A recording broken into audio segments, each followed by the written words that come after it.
Alright, so the year 2020 will probably go down as a very important year in modern history. Well, because of the obvious, the whole pandemic and stuff. But there was also a lot of other stuff going on, like, there was inflation, obviously.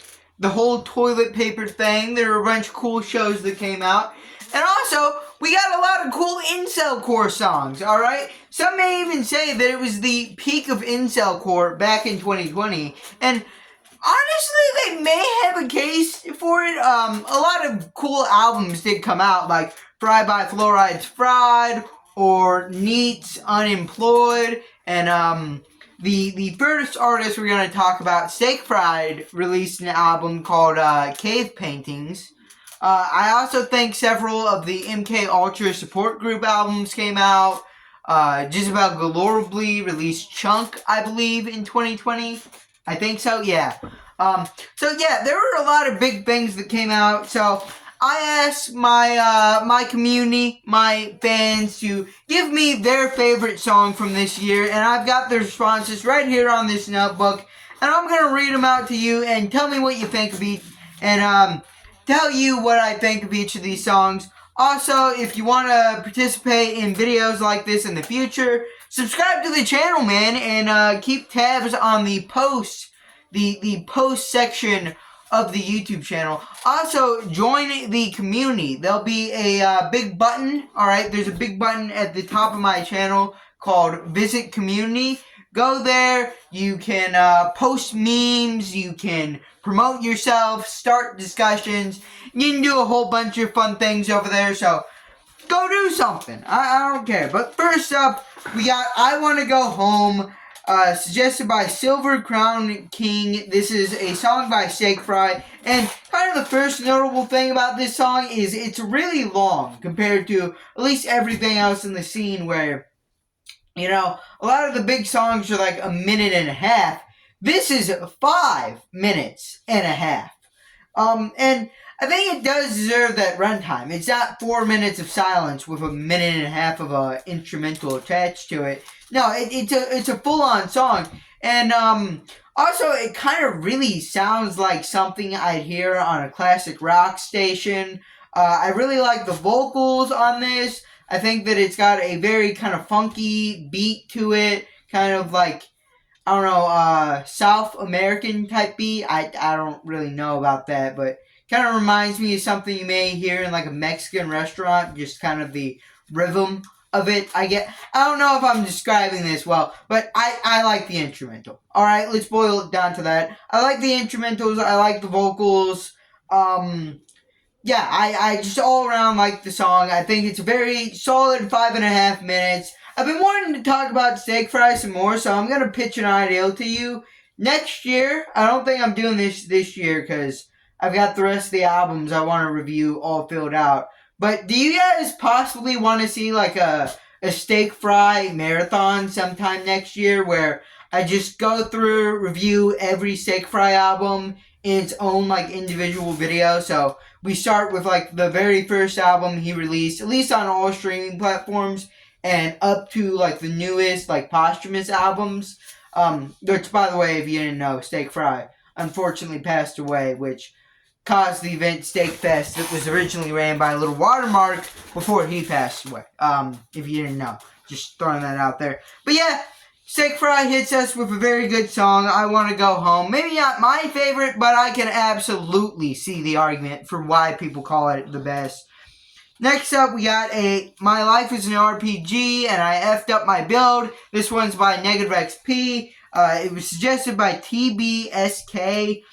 Now, look, this song's iconic, alright? Off Gamer 1, which, that was another big album that came out this year. Maybe the biggest? I don't know.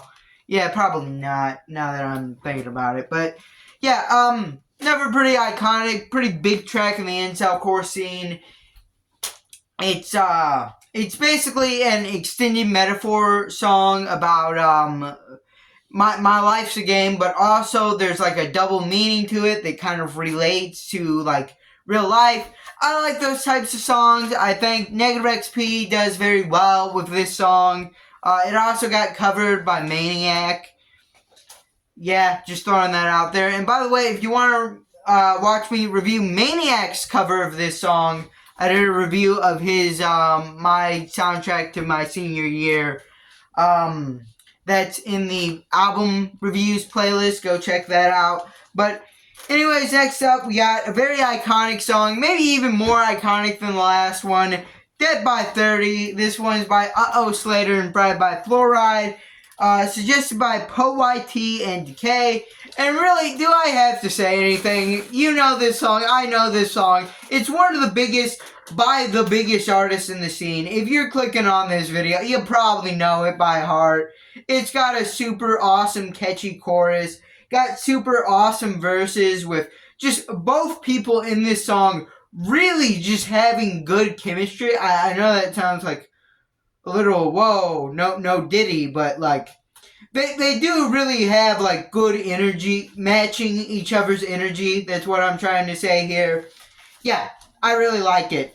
I don't think there's a single person in this scene that doesn't like this song. I mean, are you serious? It's Dead by 30. Dead by 30, crashing and burning. Yeah, I got a headache right now. I can't sing. But another one suggested by Decay is Kind Stranger by Crush Socks. Now, I went over this one somewhat recently in the funniest incelcore songs video. I think that was 1 or 2 weeks ago.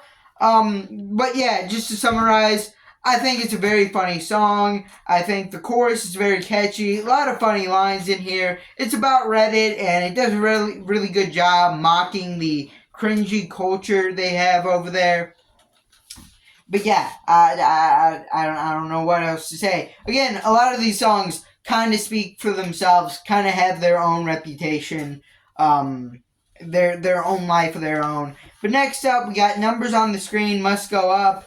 This is by Fried by Fluoride, suggested by B83. And I also wanted to shout out B83 because he actually did a clip of one of my videos, made a clip of one of my videos. If you'll see below this video, there's like a pair of scissors. You can like clip out a section of the video, and I'll actually be able to see it. And I think other people may be able to see it if you click like some buttons.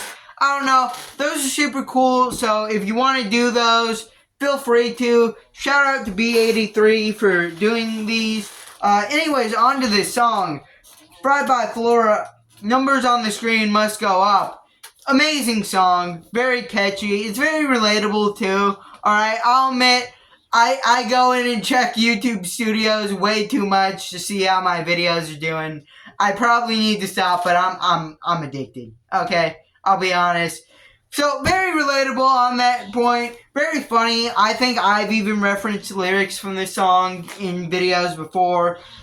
Yeah, I don't know what else to say. Very funny, very catchy, very fun song to listen to. Next up, we got another one suggested by B83. We got Fried by Screen Time. This one by Slater.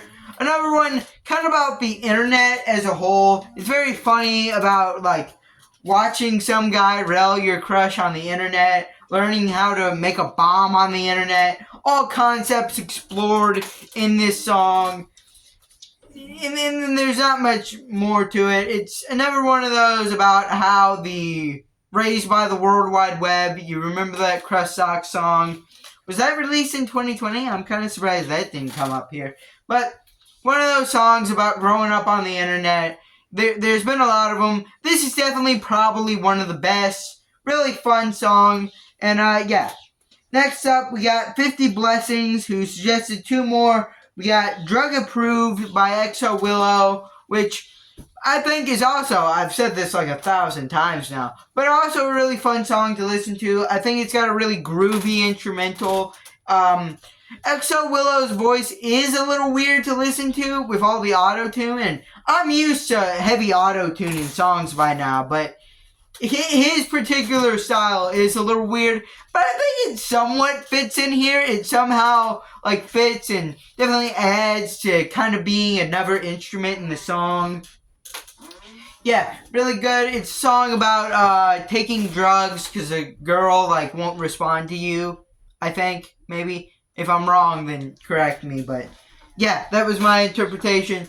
And next up, we got Village Whore. This is by Fried by Fluoride. We had a lot of Fried by Fluoride in this, which isn't surprising because he's like the biggest artist and had a full album come out with bangers on it.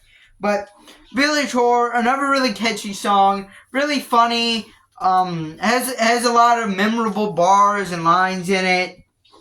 Again, kind of built its own reputation at this point. If you're in the scene, you know it. You probably know it word for word, like you know a lot of these. So that was the best songs from 2020. What did you guys think? What was your favorite? Leave them in the comments down below. Before I get out of here, I want to give a couple quick shout outs here at the end. First up, someone made a song about me. Oliver's, I think that's how you say it, made Kyle's Perfect Clips. Now, it is a diss track, so that does kind of make it lamer, but I think it's kind of cool that I had a song made about me, even if it's dissing me. I think it's pretty cool. I think it's funny, even though it's mocking me. I think there's definitely some funny lines in there. I don't know what the whole bit was about me not respecting smaller artists, because that seemed to be like a legitimate point. Like, a lot of it seemed like pretty jokey, but like that seemed to be like something the person making the song had a serious issue with me, which I don't know where that came from. I've reviewed tons of smaller artists on this channel and like said I like their song, so I don't really know where that comes from. But anyways, yeah, shout out to Oliver's for begging me to listen to their song. That also happened.